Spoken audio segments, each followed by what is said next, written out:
Oh, well, hello everybody. So today we are going to be talking about infanticide. But I think, why are we talking about infanticide? Baby murder? Ooh, wow, that's really like a common thing, right? Like people murdering babies. Actually, it's very common. In fact, 930,000 babies were murdered as of 2020. The statistics, at least on the good old Wikipedia, which is the most reputable source. I mean, it actually is. It's very good. Just go to Wikipedia for everything, guys. They have links and sources, and it's like if anything looks out a little bit weird, just scroll down to the sources and find out if it's actually sensible. Usually they're pretty good.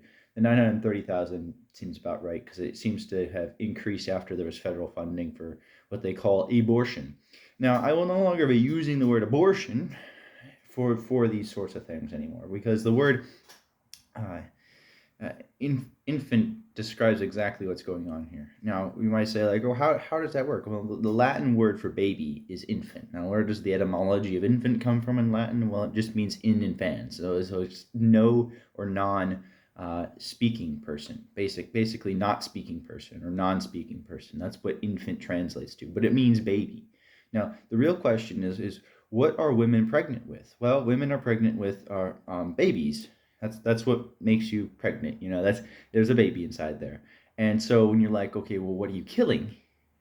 You're killing a baby. So therefore, infanticide works perfectly fine because the word for baby is infant.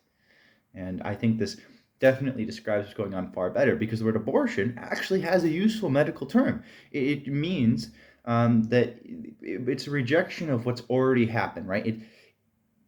When a baby is miscarried, for whatever reason, the body something went wrong in its development process in the womb, and so it dies, right? And so it now needs to go away because there's a corpse inside there, right? There was a baby, it has a corpse, it's no longer alive. We need to get rid of it because we can't have a corpse just sitting around inside, the womb. That would be not good. Or how else would we have more babies and attempt the process again? So it has to be removed. This is called abortion. This is a natural process that occurs. But abortion in the sense of like, okay, let's go ahead and murder the child, and then she'll take it out of the womb, which actually does happen in a lot of abortions. But honestly, the removal of the corpse that you've just created is actually not the crime itself. In fact, that's relatively necessary if you care at all about the mother, who's no longer a mother because you just murdered the child. But that's actually not the crime. The crime is the actual killing of the baby inside there. And you're like, oh well, it's not a baby because it's actually an infant, guys. And it's like, no, the word infant just means offspring. Okay, you wanna like beat around the bush here. You can call it all sorts of names, but at the end of the day, we tend to associate a higher level of sadness, of grievousness with the unfortunate death of an individual depending on their age. As they get older, we tend to not really care as much. We're like, well, they gotta live their time. But then as you get younger and younger, people get more sad until finally we get to babies, which would be the saddest of all. And it is. But then all of a sudden, once they're no longer visible to us, we all of a sudden don't give a shit about them. Why is this? I don't know. This seems rather silly. It's like, I just wanted the altar of convenience. So it's like, let me murder this defenseless, innocent little child that is weak and cannot do anything and doesn't even have the ability to speak against the crimes. There's no testimony to be given. It's like, even if there's twins, I don't know, maybe like if there was like some super baby out there, right? And there was like, I don't know, a group of like twins, and then they had an abortion, only got one out, and then afterwards he could go to court and testify. It's like, I saw them, they took a vacuum and sucked out his brains, I've been traumatized my entire life, goo goo gaga. I mean, that would be kind of hilarious. I'd like to see some like comic sketch of this. But yeah, it's just, my advice to people who are actually trying to argue for this is argue against infanticide is use infanticide. Don't use the word abortion. It's wrong. And more importantly, don't ever say like, oh, where does life begin? Because it's inherently obvious where life begins. We have a very clear definition of life in biology, and it's human because it has human DNA, and it is clearly separate from the mother. So these are inherent facts, and you don't need to start there because starting there it frames the debate assuming that it's up for debate. These are things you can't debate. They're just inherently so if you care about biology whatsoever.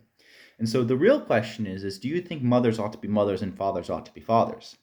Do mothers have mothers ought to, I don't know, take care of their children, and fathers ought to do so as well. And so the real issue is parents not being parents because they want to run away from being parents. They engaged in the acts that gave life to a new person, and yet they do not want to serve that person. It's like, as far as I'm concerned, parents ought to die for their children, not the other way around. And this is the moral way that you should talk about this. And then, of course, this leads into the other issues where people start to then ask you about conception and what should be the arrangements of families. But once you start this way, it really puts them on the back pedal, and they're like, well, there's some abortions that we need because of, like, blocked fallopian tube. I'm like, okay, that's not at all related at all here. Okay, you're talking about the baby won't survive in this circumstance because, I'm sorry, you can't develop when you have a tube. Yay! Well, actually, it's like literally, it's about like 1/10 of a millimeter. They're pretty damn small things. A baby will not live because it can't grow very big when it has that. It's like trying to grow like a tobacco seed in like my computer mouse here. That's the equivalent to the situation here. So baby's not going to live. There's only one solution here. We must just expel it from the tube, and that's perfectly fine. It's called double effect. Double effect is perfectly fine. It's like, look, this kid's not going to live anyways. We can't do anything to save him. And if he keeps growing, he'll kill the mother as well. So there has never been an issue in law or medicine under Catholic understanding of these things to, prevent too needless deaths. Like, it's unfortunate the kid's not going to live, but why would you want to kill the mother as well? Of course we don't. This is absurd. Pretty much all abortions. And I use the word abortion in this case just because this is how everyone describes it. Fine, let's put this. All infanticide is for the convenience of lifestyle. They just don't want to have a family.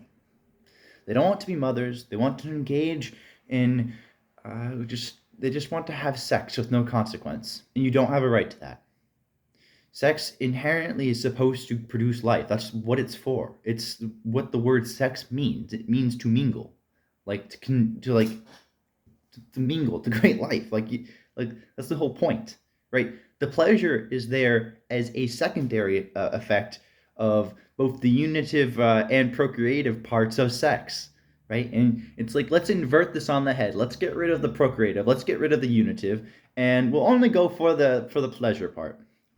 I don't think this is a good way to base a society, because you're destroying the fundamental political unit, which is family. You're destroying a society because we are not having enough children to even get past replacement rates. And then even if you do have kids, it has completely shifted the moral framework of what the families are. That kids are for the benefit of the parents rather than the other way around. That parents are there to rear the children, not for the children to be just like something to make parents happy. This is a complete inversion of how family responsibilities ought to be. I think Elon Musk put it the right way in the sense of, like, it's like, you did nothing to get your life in this world, but I created him, and he had no say in the matter, so therefore I owe him everything. This is a good way of thinking of it, is that when you have children, you owe them your life, not the other way around. And they should have respect for you for putting them into this world, because life is good, and you should not reject it. And I know lots of people are like, well, I would rather if I was, like, usually this normal argument, which is that, it's like, I can't help but notice that you weren't aborted. And it's like, well, that doesn't matter. Like, it's just, they have this idea of, usually the edgier ones will say, like, well, it's okay, I would like to be dead. I'm like, no, you wouldn't. Okay, you would have killed yourself if you actually really didn't love life. Okay, life is good, all right? And there's hardship in life, and you have to deal with that. That's just normal, right? But pretending you don't care about life is silly. And the other idea is like, oh, well, why should we, regulate bodily autonomy? It's like, well, because you don't have bodily autonomy. No one does. Like, I don't have the right to put my fist through your face right now, even though you're being annoying and advocating for, infanticide. But I'm not allowed to do that because it's immoral, and we have laws against it for a reason. You don't own your life. In the proper conservative sense, like at the very least, God created your life, and so you go glory to God for that. And on top of that, then you owe respect for your parents for putting you into this world. But this also comes with the idea that you're born into obligations and you have responsibilities to the people who are closest to you. And this is the same idea of like people are like, oh, why should we regulate the uterus when and compel women to use their uterus for the procreation of life when we don't do this for other organs? Like, do the government have the right to steal your kidney for somebody? It's like, well, no, this is not the same thing. And its fundamental difference is that the entire point of the uterus is for it to make children. Like that's like it's like saying like, oh well, I don't really want arms to, I don't know, this it's just like saying like, well, it's rather inconvenient that my heart's pumping blood. It's like, no, it's kind of its point actually. This is a similar way of thinking about it. All right, that's my this video is going to be replacing my old video about why you should subscribe to this channel. I'll probably do other things. I was trying to write a script for this, but I realized, I think that perhaps scripts ought to be left for the realm of written stuff, and scripts should be for um, film work where you're making a video that's more proper, like with lots of video and other things with music. I'm just gonna record what I'm thinking and I'm gonna post it on YouTube because I think I'll post things because editing videos takes far too long, and I always want to make it perfect, but I don't have people around me that will edit videos for me. Well, not for me, but help me with it. And I need to bounce ideas off of people. When you engage in a project with that much effort, it's annoying to edit for 8 hours and have no one to give suggestions on things. It's like, I don't mind working for a long time, but if I'm going to work that long, it might as well be good. But how can I determine if it's good if I don't have anyone to, like, you know, gauge their opinion on? So I think from now on, I'm just going to post straight me just talking. And that way I'll actually have videos. So, yeah. Auf Wiedersehen. You'll have a good day.